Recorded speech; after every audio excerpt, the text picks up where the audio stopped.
សួស្តីអ្នកទាំងអស់គ្នាស្វាគមន៍មកកាន់ Channel និទានយប់ជ្រៅថ្ងៃនេះយើងមានរឿងនិទានមួយសម្រាប់កុមាររឿងនេះមានចំណងជើងថាទន្សាយនិងខ្យងតោះកុំឲ្យចាំពេលយូរតោះយើងចាប់ផ្ដើមស្ដាប់រឿងទាំងអស់គ្នាកាលពីព្រេងនាយមានសត្វទន្សាយមួយតែងតែមកផឹកទឹកត្រពាំងជារៀងរាល់ថ្ងៃ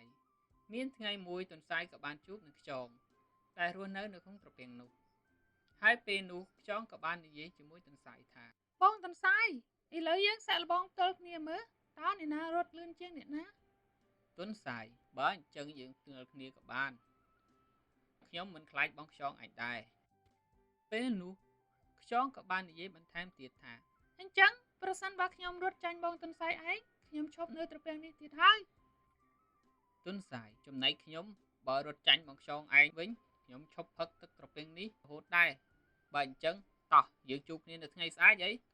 លុះព្រឹកព្រលឹមឡើងទន្សាយក៏បានមកតាមការណាត់ជួបគ្នា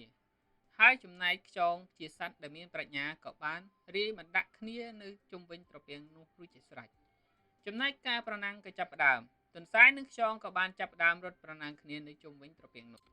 ពេលនោះទន្សាយប្រឹងរត់យ៉ាងលឿនប្រមាណ 2-3 ជុំត្រពាំងហើយក៏បានស្រែកហៅខ្យងថាបងខ្យងក៏ឆ្លើយថាខ្ញុំនៅខាងមុខឯណា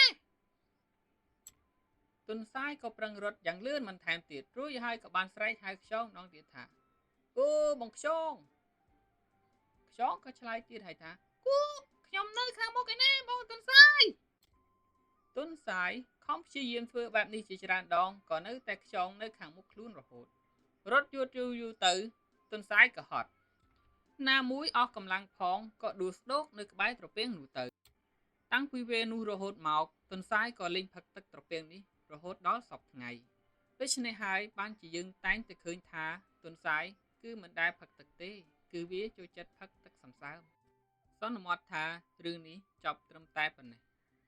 អរគុណដល់ពុកម៉ែបងប្អូនកូនង៉ែតកូនងាកូនក្មួយលោកយាយលោកតាដែលបានទស្សនានិងស្ដាប់កំសាន្តនៅរឿងនិទានបែបខ្មែរមួយនេះកុំភ្លេចចុច like និង Subscribe នៅ Channel និទានយប់ជ្រៅរបស់យើងខ្ញុំដើម្បីទទួលបានវីដេអូថ្មីៗបន្តទៀតនៅពេលក្រោយ